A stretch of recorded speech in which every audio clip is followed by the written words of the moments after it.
Сайн байцгаана уу хүмүүдээ. Нийгэм судлал хичээлийн захин хичээл эхлэхэд бэлэн боллоо. За өнөөдрийн сэдэв хөдөлмөрийн эрх зүй. За бид өнөөдрийн хичээлийг судалснаар хөдөлмөрийн гэрээ байгуулах, цуцлах, дуусгар болгох нөхцөлийг танин мэднэ. За мөн тохиолдол дээр ажиллах замаар хөдөлмөрийн тухай хуулийн талаарх мэдлэгийг үнзээрүүлэх байгаа шүү. За өнөөдрийн хичээлийг үзснээр хөдөлмөрийн гэрээ гэж юу вэ? Хөдөлмөрийн гэрээний гол нөхцөл гэж юу вэ? За сахилгын зөрчил гэж юу вэ гэсэн дараах тулгуур асуултуудад хариулж сурах нэ.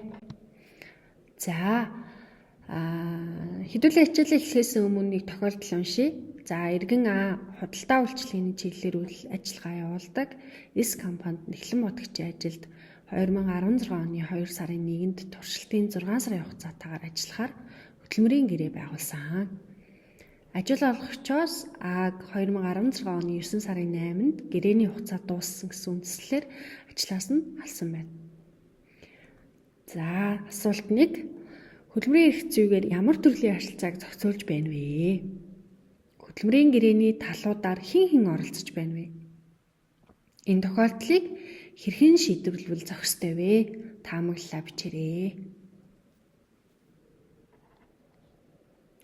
За дэвтэртээ хариултуудаа бичсэн байх. Цаашаа үргэлжлүүлье. За одоо багш нь тулгуур ойлголтуудад тайлбарлаж өгнө. Та анхааралтай сайн сонсоод тэмдэглэл хийж авна шүү.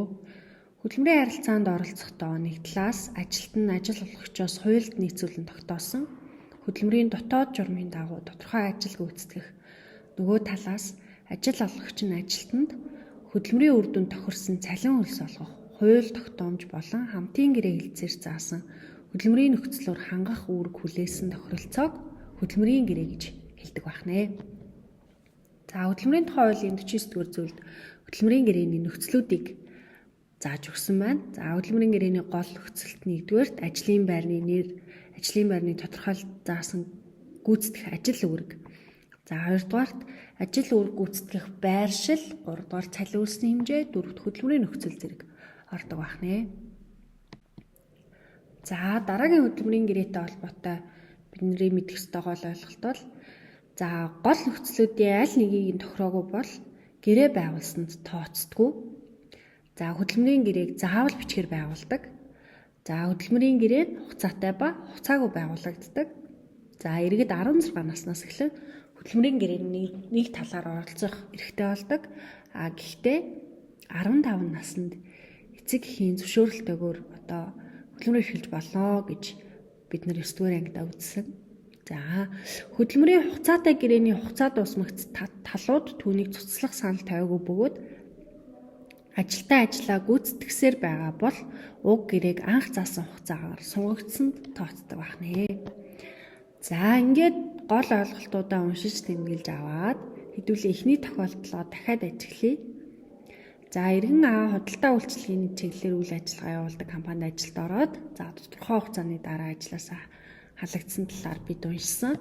За энэ тохиолдлын 3-р асуулт нь хэрхэн шийдвэрлэх вэ таамаглалаа бичээрэй гэсэн. За та хэд өмнө биччихсэн байсан таамаглалаа тийм ээ. Одоо хуулийн агуулгуудаа судлаад үзчихсэн учраас хуулийн дагуу яаж шийдвэрлэж байна гэдгийг бичих нэ. За энд хөдөлмөрийн эрхлэлтэй харилцаа дуусгар болгох үндэслэлүүдийг бичсэн байна. Нэгдүгээр талууд тохиролцсон тохиолдолд хөдөлмөрийн гэрээний хугацаа дуусаж цаашид сунгагдахгүй болсон тохиолдолд за эрх бүхий байгуулгыг шаардсан тохиолдолд ажилт нь нас орсон тохиолдолд хөдөлмөрийн тухай хуулийг дагуу хөдөлмөрийн гэрээг дуусгар болгодог байна.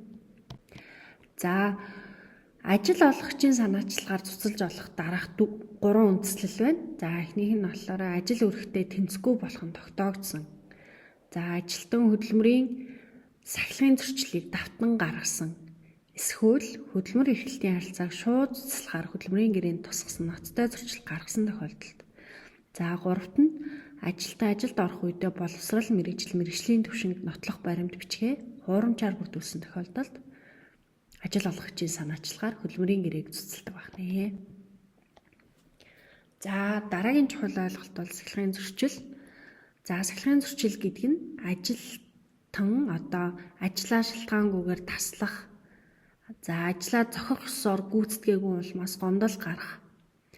За гаргасан зөрчил нь шалгалтаар тогтоогдсон тохиолдолд хөдөлмөрийн тухай хууль зааснаар сахилгын зөрчил гаргасан этгээдэд дараах шийтгэлийг ногдуулдаг.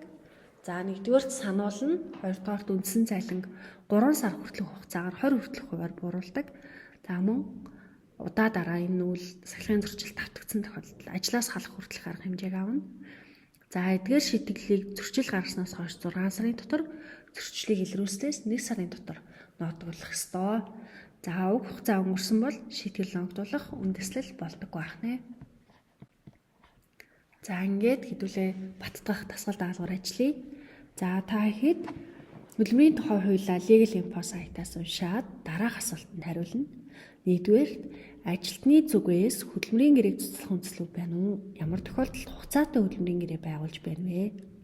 Ямар тохиолдолд илүү цаг ажилласан хэмээн тооцох вэ?